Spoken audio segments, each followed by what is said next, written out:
दोस्तों स्वागत है आप सभी का हमारे चैनल की एक बिल्कुल ही नई वीडियो के अंदर, जहां पर आज की इस वीडियो के अंदर हम बात करने वाले हैं वेदा मूवी के बारे में। ये वेदा मूवी इंडिया में 15 अगस्त को रिलीज हुई थी और अगर इस वेदा मूवी की बात करें तो इस मूवी को जॉन अब्राहम के करियर की अब तक की सबसे बड़ी मूवीज में से एक माना जा रहा है। वैसे मैंने इस मूवी को देख लिया है और मेरे हिसाब से ये मूवी सच में काफी बढ़िया है। तो इसीलिए चलिए इसी बात पे हम भी जल्दी से आज की इस वीडियो को स्टार्ट करते हैं और वेदा मूवी की पूरी स्टोरी को एक्सप्लेन करते हैं, ताकि जो भी लोग अब तक थिएटर्स में वेदा मूवी को नहीं देख पाए हैं वो सब अब घर बैठे इस मूवी की स्टोरी को जानकर एंजॉय कर सके। तो ये वीडियो काफी कमाल होने वाली है, इसलिए आप सब इसे पूरा एंड तक जरूर देखें। और अगर आप इसे कोई भी हमारे चैनल को पहली बार देख रहे हैं तो वो जल्दी से हमारे चैनल को सब्सक्राइब कर लें एंड सब्सक्राइब बटन के बगल के बेल आइकन को भी ऑल पर सेट कर लें, ताकि जैसे हमारे चैनल की कोई भी लेटेस्ट वीडियो अपलोड हो वैसे आप उस वीडियो को सबसे पहले देख सकें। वैसे इसके साथ ही मैं आप सबको बता दूं कि 15 अगस्त को वेदा मूवी के साथ ही इंडिया में एक और मूवी रिलीज हुई थी, जिस मूवी का नाम है खेल खेल में। एंड इस मूवी की अगर कास्ट की बात की जाए तो इस मूवी के अंदर अक्षय कुमार, एमी विर्क, वानी कपूर और जॉनी लीवर जैसे कई बड़े एक्टर्स हैं। सो इसीलिए अगर आप इस मूवी की स्टोरी को भी जानना चाहते हैं तो आप लोग सिंपली मुझे इस बारे में कमेंट्स के अंदर बता सकते हैं। आप सबको कमेंट्स के अंदर यस लिखना है या फिर आप सब खेल खेल में भी लिख सकते हैं, जिससे कि हमें पता लग जाएगा कि आप सबको इस वाली मूवी का एक्सप्लेनेशन भी चाहिए। बाकी इसके अलावा अगर आप सबको आज की वीडियो पसंद आती है तो आप इस वीडियो को लाइक भी करना और इस वीडियो पर हमने जो 5000 लाइक्स का एम रखा है उसे भी जल्दी से पूरा कर देना। तो फिर आइए अब हम इन सारी बातों को साइड करते हैं एंड आज की इस कमाल की वीडियो को स्टार्ट करते हैं। स्टार्टिंग होते ही हम एक्ट्रेस शर्वरी को देखते हैं और अगर आपको याद ना हो तो ये वही एक्ट्रेस हैं जिन्हें आज से कुछ टाइम पहले हमने मुंजिया मूवी के अंदर देखा था और मुंजिया मूवी के अंदर इनका नाम बेला होता है। लेकिन हाँ, अगर बात करें वेदा मूवी की तो इस मूवी के अंदर इनका नाम वेदा ही होता है, यानी कि इस मूवी का जो नाम है वेदा वो इन्हीं के ऊपर रखा गया है। मूवी के स्टार्टिंग में हम ये देखते हैं कि वेदा रात को कहीं पर भागकर जा रही होती है और इसी टाइम पर उसके पीछे बहुत सारे गुंडे पड़े होते हैं जो कि उसे जान से मारने की कोशिश कर रहे होते हैं। बट ये नजारा देखकर हमें कुछ भी समझ नहीं आता है और इसीलिए कहानी आज से 6 महीना पास में जाती है। कहानी शुरू होती है आज से 6 महीने पहले राजस्थान के बाड़मेर जिले से, जहाँ पर हमें देखते हैं कि इसी बाड़मेर जिले के एक छोटे से गाँव में वेदा रहती है। हमें पता लगता है कि वेदा के गाँव और पूरे बाड़मेर डिस्ट्रिक्ट के अंदर कास्ट को लेकर बहुत ही ज्यादा डिस्क्रिमिनेशन होता है और अब क्योंकि वेदा भी एक दलित कास्ट से होती है इसीलिए वेदा के साथ भी काफी डिस्क्रिमिनेशन होता है। हम यहीं पर ही वेदा की फैमिली से मिलते हैं और हमें पता लगता है कि वेदा की फैमिली में उसके फादर, उसकी मदर, एक बड़ी बहन और एक सबसे बड़ा भाई भी है। और वेदा, उसका बड़ा भाई और उसकी बड़ी बहन तीनों ही गांव के कॉलेज में पढ़ते हैं और इसी कॉलेज में वेदा का ये सपना होता है कि वो आगे चलकर एक बॉक्सर बने, जिसके लिए वो कॉलेज में बॉक्सिंग की ट्रेनिंग करना चाहती है। लेकिन अब क्योंकि वेदा छोटी कास्ट से होती है इसीलिए वेदा को बॉक्सिंग करने से रोका जाता है। इसके साथ ही हमें ये भी पता लगता है कि वेदा जिस गाँव में रहती है उसी गाँव में प्रधान भी रहता है और वो प्रधान आसपास के 150 गाँव का प्रधान है।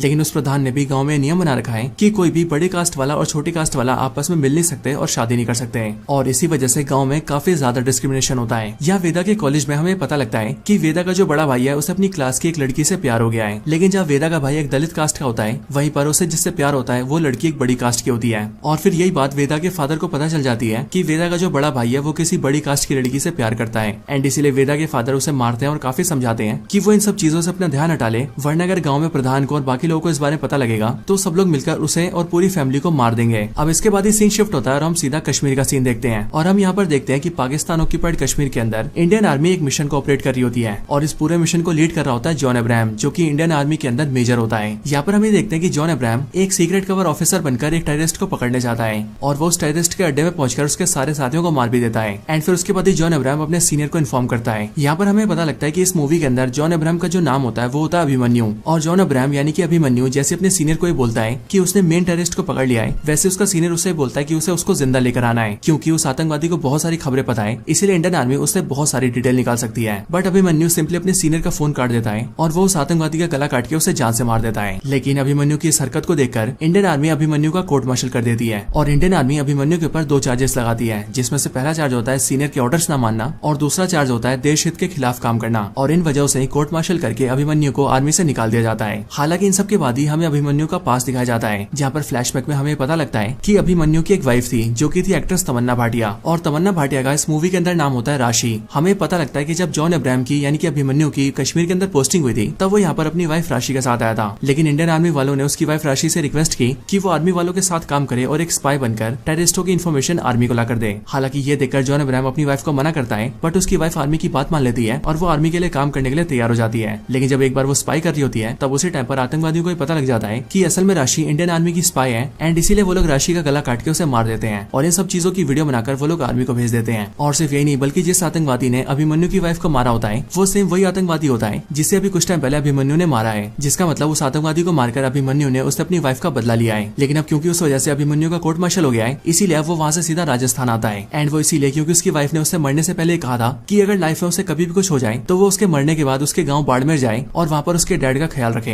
एंड इसीलिए अपनी वाइफ की आखिरी इच्छा को पूरा करने के लिए अभिमन्यु सीधा राजस्थान के बाड़मेर गाँव जाता है और वहाँ पर आकर अपने ससुर के साथ रहने लगता है। हालांकि फिर यहीं पर ही हम ये भी जानते हैं कि अभिमन्यु के जो ससुर होते हैं वो सेम उसी कॉलेज के प्रिंसिपल होते हैं जिस कॉलेज के अंदर वेदा और उसके भाई बहन पढ़ते हैं। अब इसके बाद ही अभिमन्यु के जो ससुर होते हैं यानी कि कॉलेज के प्रिंसिपल, वो अभिमन्यु को सीधा गांव के प्रधान के पास लेकर आते हैं, यानी कि वही प्रधान जिसके बारे में मैंने आपको स्टार्टिंग में बताया था। हालांकि जब प्रिंसिपल साहब अभिमन्यु को प्रधान के पास लाते हैं तब हमें पता लगता है, यहाँ पर हमें पता लगता है कि प्रधान का नाम होता है जितेंद्र प्रताप सिंह और ये और कोई नहीं बल्कि एक्टर अभिषेक बनर्जी होते हैं, यानी कि वही स्त्री 2 वाले जना। इधर प्रिंसिपल साहब अपने जमाई अभिमन्यु को प्रधान से मिलवाते हैं एंड वो उसके लिए एक जॉब की सिफारिश करते हैं और इसीलिए ये सुनकर जितेंद्र प्रताप सिंह यानी कि प्रधान अभिमन्यु को कॉलेज में असिस्टेंट पीटी टीचर रख लेता है एंड वो अभिमन्यु से कहता है कि वो उसकी वाइफ को अपनी छोटी बहन मानता था। अब इसके बाद अभिमन्यु जब अपनी जॉब को ज्वाइन करता है तब कॉलेज में आकर वो ये देखता है कि पूरे कॉलेज में बहुत ही ज्यादा डिस्क्रिमिनेशन हो रहा है और अब क्योंकि वो एक पीटी टीचर है इसीलिए वो ये देखता है कि वेदा भी बॉक्सिंग सीखने आती है, लेकिन अब क्योंकि वो छोटी कास्ट से है इसीलिए बाकी लोगों से बाहर कर देते हैं। एंड इसी कॉलेज में प्रधान का छोटा भाई भी होता है जो कि लिटरली वेदा पर हाथ भी उठाता है और वो वेदा को सारे स्पोर्ट्स से दूर रहने के लिए कहता है। बट हाँ, यहाँ पर हम ये देखते हैं कि अभिमन्यु वेदा की थोड़ी बहुत केयरिंग करता है एंड वो उसे बाकी सारे स्टूडेंट्स के बराबर मानता है और इसीलिए वेदा भी प्रधान के छोटे भाई के ना चाहते हुए भी रोज ही बॉक्सिंग सीखने आती है। बट एक दिन ये सब देखकर प्रधान के छोटे भाई को बहुत गुस्सा आता है और इसीलिए वो ये प्लान करता है कि वो कल के दिन वेदा को सबक सिखाएगा। अब इसके बाद हम वेदा को देखते हैं जो कि अपने घर पे अपने फादर से बात करती है कि वो कॉलेज में बॉक्सिंग सीख रही है एंड इसीलिए उसे किट की जरूरत है जिसके लिए उसे 20,000 रुपए चाहिए। अब ये सुनकर वेदा के फादर उसे पैसे दे देते हैं, जिसके बाद ही वेदा पैसे लेकर सीधा कॉलेज आ रही होती है। लेकिन हमें देखते हैं कि प्रधान का छोटा भाई अपने कई सारे दोस्तों के साथ मिलकर वेदा को रास्ते में घेर लेता है और वो उसे मारने लगता है और वो न सिर्फ वेदा को मारता है बल्कि उसके साथ ही वो वेदा के सारे पैसे भी फाड़ देता है। ये सब देखकर वेदा को बहुत बुरा लगता है, लेकिन तभी वो कॉलेज आती है और वहाँ से सीधा अभिमन्यु के पास जाती है, जिसके बाद ही वो इन सब चीजों के बारे में अभिमन्यु को बता देती है। अब ये सब देखकर अभिमन्यु को बहुत ही ज्यादा गुस्सा आता है एंड फिर इसीलिए वो अपने चेहरे को एक कपड़े से ढकता है और सीधा प्रधान के छोटे भाई के अड्डे के पास जाता है, उसी अड्डे में जहाँ पर वो अपने सारे दोस्तों के साथ अय्याशी कर रहा होता है। लेकिन वहाँ पर आकर अभिमन्यु उसे कमरे में बंद कर देता है एंड उसके सारे दोस्तों को बहुत बुरी तरह से मारता है। और अब क्योंकि उसका चेहरा कपड़े से ढका होता है इसीलिए कोई उसका चेहरा तो नहीं देख पाता, लेकिन प्रधान के छोटे भाई का एक दोस्त होता है जो कि उन सबकी वीडियो बना लेता है एंड फिर इसीलिए प्रधान का भाई अपने भाई को वो वीडियो दिखाता है और वीडियो दिखाते हुए वो अपने भाई से कहता है कि मुझे लगता था कि हमारे पूरे बाड़मेर जिले में ऐसा कोई भी नहीं है जो कि मेरे पर या मेरे दोस्तों के ऊपर हाथ उठा सके। लेकिन फिर तभी वीडियो देखकर प्रधान अपने भाई से कहता है कि हो सकता है कि ये हमारे जिले का हो ही ना और मुझे अपने जिले का लग भी नहीं रहा है। लेकिन इसके साथ ही प्रधान को अभिमन्यु के ऊपर शक भी होता है और इसीलिए वो अपने आदमियों से कहता है कि वो लोग अभिमन्यु की सारी डिटेल बाहर निकाले। अब इन सब चीजों के बाद हम ये देखते हैं कि वेदा फिर से अभिमन्यु के पास जाती है एंड वो अभिमन्यु से कहती है कि बाकी सब लोग मुझे बॉक्सिंग सीखने से रोकते हैं और उन सब में आप सिर्फ अकेले ऐसे हैं जिन्हें मेरे बॉक्सिंग सीखने से कोई दिक्कत नहीं है एंड इसलिए मैं चाहती हूँ कि आप मुझे बॉक्सिंग सिखाएं। अब ये सुनकर अभिमन्यु राजी हो जाता है और वो वेदा को पर्सनल ट्रेनिंग देकर उसे बॉक्सिंग सिखाता है, जिसके बाद ही काफी महीनों की ट्रेनिंग के बाद वेदा काफी ट्रेंड हो जाती है। अब इन सब की वजह से वेदा काफी खुश रहती है और फिर इसीलिए कुछ टाइम बाद हम ये देखते हैं कि होली आ जाती है, जिसके लिए कॉलेज में होली का प्रोग्राम होता है और इस प्रोग्राम में कॉलेज के सारे स्टूडेंट्स आते हैं। लेकिन यहाँ पर हम ये नोटिस करते हैं कि वेदा का जो बड़ा भाई होता है वो अपनी क्लास की उसी लड़की को साइड में लाकर उससे बातें करने लगता है जिससे वो प्यार किया करता था। बट प्रधान का जो छोटा भाई होता है वो उन दोनों को साथ में देख लेता है और अब क्योंकि वेदा का भाई छोटी कास्ट का है एंड वो जिस लड़की से प्यार करता है वो बड़ी कास्ट की है, इसी वजह से प्रधान का भाई बवाल कर देता है और वो उन दोनों को अपने भाई के सामने पेश करता है। इसके बाद पूरे गाँव में बैठक लगाई जाती है, जिस बैठक में बड़ी कास्ट के लोग ये कहते हैं कि प्रधान जी को वेदा के भाई को मार देना चाहिए। लेकिन जितेंद्र प्रताप सिंह यानी कि जिले का प्रधान वेदा के भाई को जान से नहीं मारता है, लेकिन वो वेदा के भाई से और वेदा के बाप से नाक रगड़वाता है और उनसे ये कहलवाता है कि वो आगे से ऐसा कुछ भी नहीं होने देंगे। लेकिन इन सारी घटनाओं के बाद ही हम ये देखते हैं कि वेदा का जो भाई होता है वो लड़की लेकर भाग जाता है और इसीलिए जैसे वो लोग भागते हैं वैसे पूरे गाँव में बहुत ही बड़ा हल्ला हो जाता है। ये सब होने के बाद ही गाँव की जो पुलिस होती है वो प्रधान के कहने पर वेदा और उसकी पूरी फैमिली को थाने लाते हैं और वहाँ पर पूरी फैमिली को बहुत पीटते हैं। और फिर कुछ टाइम बाद ही वहाँ पर प्रधान आता है एंड वो वेदा से कहता है कि वो अपने भाई को बुलाए,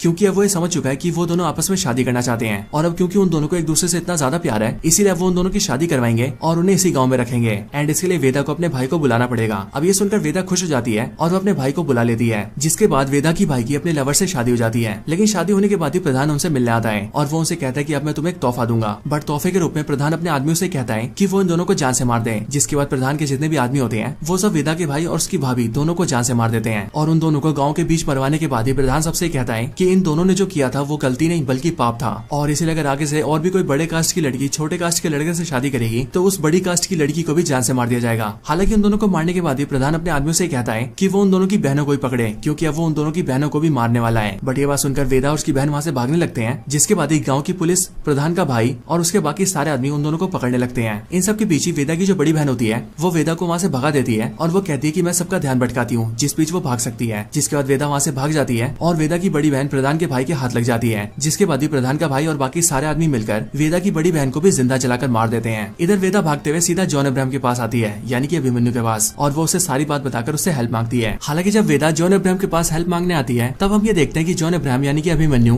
वेदा को अपनी बाइक पर बैठाता है और उसे लेकर सीधा प्रधान के पास जाता है। जितेंद्र प्रताप सिंह यानी कि प्रधान के घर आने के बाद ही वो उससे बात करता है और अभिमन्यु प्रधान से कहता है कि आखिर वो लोग वेदा के पीछे क्यों पड़े हैं और अगर इसके भाई ने इंटरकास्ट मैरिज कर भी ली तो उन्हें मारा क्यों गया। पर ये सब सुनकर प्रधान उससे कहता है कि ये सारे वो नियम कानून है जिसे हमारे पुरखों ने बनाए हैं और इसीलिए ऐसी किसी भी गलती को कभी माफ नहीं किया जाएगा। अब इन सारी बातों के बाद ही हम ये देखते हैं कि प्रधान के जो 2-3 आदमी होते हैं वो वेदा को पकड़ने की कोशिश करते हैं, लेकिन जॉन अब्राहम सिंपली उन सबको पीट देता है। ये देखकर जो प्रधान होता है वो जॉन अब्राहम को मौका देता है और वो उससे कहता है कि तू मेरे सामने बहुत कमजोर है और इसीलिए अगर तुझे इस लड़की को बचाने का शौक है तो खूब बचा, एंड मैं इसके लिए तुझे थोड़ा सा टाइम भी दे रहा हूँ। इसे जहाँ लेकर जा सकता है वहाँ चला जा, लेकिन कुछ टाइम बाद ही तो ये देखेगा कि मैं तुझे और इस लड़की को दोनों को ही पकड़ लूंगा और दोनों को ही मार दूंगा। इसके बाद ही जॉन अब्राहम वेदा को लेकर वहाँ से निकल जाता है और फिर वो दोनों सिंपली एक एम्बुलेंस की बस लेते हैं और उसे लेकर वहाँ से जाने लगते हैं। अब जॉन अब्राहम का ये प्लान होता है कि वो वेदा को यहाँ से लेकर जाएगा और कहीं दूर ले जाकर वेदा को उसके किसी रिश्तेदार के यहाँ छोड़ देगा, लेकिन यहाँ पर जॉन अब्राहम जैसी वैन चलाकर थोड़ा सा आगे जाता है वैसे 2 मिनट बाद ही गाँव की पूरी पुलिस फोर्स, प्रधान का भाई, उसके सारे दोस्त और प्रधान के सारे आदमी उनके पीछे पड़ जाते हैं और वो उन्हें पकड़ने के लिए उनकी गाड़ी पर अटैक करने लगते हैं। और इसीलिए यहाँ पर एक बहुत ही बेहतरीन फाइट सीन आता है, जिस फाइट सीन के अंदर जॉन अब्राहम उन सबको बहुत बुरी तरह से बीट करता है। अब इन सबसे बचते बचाते हुए जॉन अब्राहम यानी कि अभिमन्यु वेदा को दूसरे गाँव ले आता है जिस गाँव में वेदा का मौसा रहता था, और वहाँ पर अगर वेदा अपने मौसा को सारी बातें बताती है एंड वो अपने मौसा से हेल्प मांगती है। ये सुनकर उसका मौसा कहता है कि वो उसकी हेल्प करेगा, लेकिन इसके कुछ टाइम बाद ही वेदा का जो मौसा होता है वो चुपके से कुछ टाइम बाद बाहर जाता है और घर को बाहर से लॉक कर देता है और फिर वो जल्दी से प्रधान को कॉन्टेक्ट करके उसके आदमियों को बुला लेता है, जिसके बाद ही गाँव की पुलिस और प्रधान के आदमी वहाँ पर आते हैं ताकि वो लोग वेदा और जॉन अब्राहम को पकड़ लें और उसे मार दें। लेकिन यहाँ पर हम ये देखते हैं कि जब वो लोग आते हैं तब उसके कुछ टाइम पहले जॉन अब्राहम इन सब के बारे में समझ जाता है और वो ये जान जाता है कि वेदा के मौसा ने उन्हें धोखा दिया है। एंड इसके लिए जैसी पुलिस फोर्स और प्रधान के आदमी वहाँ पर आकर फायरिंग करते हैं वैसे हमें पता लगता है कि अभिमन्यु और वेदा उस घर से बाहर निकल चुके हैं और वो बाहर आकर पुलिस फोर्स से फाइट करने लगते हैं। अब यहाँ पर भी अभिमन्यु किसी तरह से वेदा को बचा लेता है और उसे लेकर वहाँ से भाग जाता है, लेकिन हम ये देखते हैं कि प्रधान के जो आदमी और पुलिस वाले होते हैं वो रुकते नहीं है और वो उनका और भी पीछा करते हैं, जिस वजह से रास्ते में भी उनकी कई बार फाइट होती है एंड अभिमन्यु को उनसे लड़ना पड़ता है। हालांकि इन सब के बाद ही अभिमन्यु और वेदा एक बड़े से पथरीली एरिया में आ जाते हैं जहाँ पर कंस्ट्रक्शन का काम चल रहा होता है और वहीं पर ही वेदा अपने फादर को मिलने के लिए बुलाती है। लेकिन जब वेदा का फादर वेदा से मिलने आता है तब उसके कुछ टाइम बाद ही हम ये देखते हैं कि प्रधान का जो छोटा भाई होता है वो अपने सारे साथियों के साथ मिलकर उन्हें ट्रैक कर लेता है और इसलिए वो भी वेदा और अभिमन्यु तक पहुंच जाता है और फिर वो अभिमन्यु के ऊपर पीछे से हमला करता है, जिस वजह से अभिमन्यु बेहोश हो जाता है और फिर इसीलिए वो लोग उन सबको पकड़ लेते हैं एंड पास के एक बंकर में लाकर उन सबको बांध देते हैं। यहाँ पर आने के बाद जब जॉन अब्राहम की आंखें खुलती है तब वो ये देखता है कि प्रधान के छोटे भाई और उसके साथियों ने उसे और बाकी सबको बांध रखा है। अब यहीं पर ही प्रधान का छोटा भाई वेदा को बहुत ही ज्यादा ह्यूमिलेट करने लगता है एंड वो उससे ये भी कहता है कि उसने जिस तरह से उसकी बहन को जलाकर मारा और उसके भाई को मारा वैसे अब वो वेदा और उसके फादर को भी मार देगा। लेकिन फिर ये सारी बातें सुनकर वेदा को बहुत ही ज्यादा गुस्सा आता है एंड फिर इसीलिए वो प्रधान के छोटे भाई के ऊपर अपने सर से हमला करती है और फिर इसके बाद ही हम ये देखते हैं कि इसी टाइम पर अभिमन्यु भी अपनी रस्सियां खोल लेता है और जल्दी से वेदा और उसके फादर की भी रस्सियां खोल देता है, जिसके बाद अभिमन्यु उन सबको मारता है और प्रधान के छोटे भाई को वहाँ पर बांध देता है। और सिर्फ ये नहीं बल्कि बांधने के बाद ही वो प्रधान के छोटे भाई की बॉडी में टर्मिनेट फिट कर देता है एंड उनसे थोड़ी ऊपर जो बंकर का गेट होता है उसके जरिए एक लालटेन को बांध देता है और वो लालटेन सीधा प्रधान के भाई के सर पर होता है, जिसका मतलब अब जैसे कोई बंकर का गेट खोलेगा वैसे ही बंकर के गेट से जो लालटेन लटका हुआ है वो सीधा प्रधान के छोटे भाई के ऊपर गिरेगा और अब क्योंकि वहाँ पर टर्मिनेट भी है इसीलिए वो टर्मिनेट ब्लास्ट होगा, जिस वजह से प्रधान के भाई की जान चली जाएगी।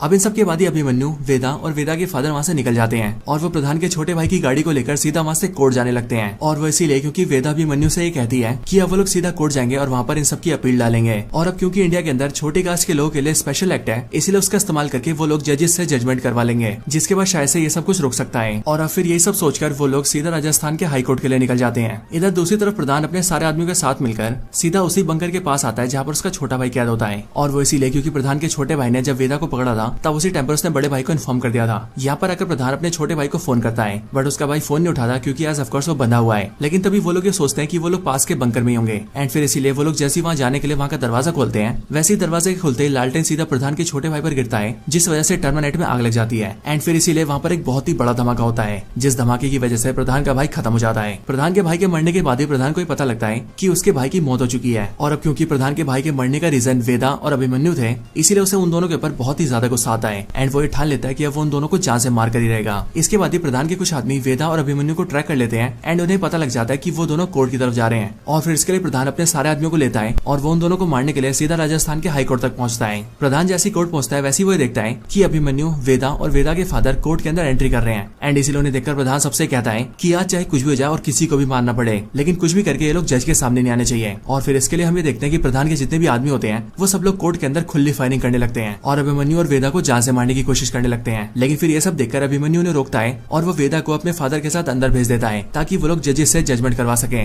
और वो अकेले ही प्रधान और उसके सारे आदमियों पर फायरिंग करके उन्हें रोकने लगता है। लेकिन यहाँ पर हम ये देखते हैं कि अकेले होने की वजह से अभिमन्यु को बहुत सारी गोलियां लग जाती है, जिस वजह से वो काफी कमजोर पड़ जाता है। और एक टाइम ऐसा भी आता है कि जब अभिमन्यु बेहोश हो जाता है। ये देखकर प्रधान को ऐसा लगता है कि अभिमन्यु मारा गया है एंड फिर इसके लिए वो उसके पास आता है और अपने एक आदमी से कहता है कि वो उसके सर को उड़ा दे। लेकिन प्रधान का आदमी जैसे अभिमन्यु के सर पर गोली मारने वाला होता है वैसे अभिमन्यु जाग जाता है और फिर उसके बाद ही वो ना सिर्फ प्रधान के सारे आदमियों को मार देता है बल्कि इसके साथ ही वो प्रधान के ऊपर भी गोली चलाता है जो प्रधान के पेट पे लगती है। एंड फिर इस तरह से हम ये देखते हैं कि अभिमन्यु प्रधान के सारे आदमियों को खत्म कर देता है। पर अभिमन्यु को ऐसा लगता है कि प्रधान भी गोली खाकर मारा गया है। बट हम ये जानते हैं कि प्रधान अभी भी जिंदा है और इसीलिए वो अपने हाथ में एक बंदूक लेता है और वो जॉन अब्राहम को मारने की कोशिश करता है। इधर दूसरी तरफ वेदा अपने फादर के साथ सीधा कोर्ट के अंदर आती है और वो जजेस के सामने अपने केस को रखकर जजमेंट की मांग करती है। बट यहाँ पर हम ये देखते हैं कि बाहर जो भी गोलीबारी हो रही होती है उन सबको सुनकर जजेस लोग भी डर चुके होते हैं और इसीलिए वो लोग भी टेबल के नीचे छुपे होते हैं। लेकिन यहाँ पर जब वेदा अपने बारे में सब कुछ बताती है तभी इनमें से एक लेडी जज होती है जो कि वेदा के सामने आती है एंड वो वेदा के केस पे जजमेंट करने की बात करती है। इसी टाइम पर बाहर हम ये देखते हैं कि अभिमन्यु किसी तरह से प्रधान का सामना करता है और वो प्रधान के मुंह पे गोली चला के उसे जान से मार देता है। और फिर इसी टाइम पर हम ये भी देखते हैं कि जज भी वेदा के केस में जजमेंट सुनाती है एंड उसके पूरे गाँव और जिले में जो भी डिस्क्रिमिनेशन हो रहा है उन सब पर रोक लगाती है और अब तक जिन भी लोगों ने गलत काम किया है उन सब पर कार्रवाई करती है। और फिर इन सब के साथ ही ये मूवी खत्म हो जाती है। एंड मूवी के खत्म होने के साथ ही हमें ये भी बताया जाता है कि वेदा मूवी के अंदर हमें जो स्टोरी दिखाई गई है वो बेसिकली रियल स्टोरीज के ऊपर बेस्ड है, क्योंकि आज से सालों पहले साल 2007 और साल 2011 के अंदर ऐसा कुछ हो चुका है। लेकिन हाँ दोस्तों, इस मूवी के एंडिंग के साथ हम ये भी देखते हैं कि मूवी के अंत में जॉन अब्राहम की भी मौत हो जाती है, जिसका मतलब अभिमन्यु वेदा को बचाने में खुद को कुर्बान कर देता है एंड फिर इस मूवी का दी एंड हो जाता है। सो दोस्तों, यही थी वीडियो जॉन अब्राहम की वेदा मूवी के ऊपर। वैसे आपको ये वीडियो कैसी लगी ये आप मुझे कमेंट्स के अंदर जरूर बताना और आप सभी मुझे कमेंट्स में ये भी जरूर बताना कि आपको मूवी की स्टोरी कैसी लगी। अगर आपको वीडियो या फिर मूवी की स्टोरी पसंद आई हो तो आप वीडियो को लाइक जरूर करना और वीडियो को लाइक करने के साथ साथ आप सभी मुझे कमेंट्स के अंदर ये भी बताना कि क्या आप सभी अक्षय कुमार की खेल खेल में मूवी की स्टोरी जानना चाहते हैं या फिर नहीं। अगर जानना चाहते हैं तो कमेंट्स में यस या फिर खेल खेल में जरूर लिखना। और बाकी अगर आपको ऐसी और भी कमाल की वीडियोस देखनी हो तो उसके लिए आप सभी हमारे चैनल को चेकआउट कर सकते हैं, जहाँ पर आपको हमारी वीडियोस के सारे कलेक्शन मिल जाएंगे। तो बस आज की इस वीडियो में इतना ही। इस वीडियो को यहीं पर एंड करते हैं। मैं मिलता हूँ आपसे ऐसी किसी और बेहतरीन वीडियो में, तब तक के लिए गुड बाय।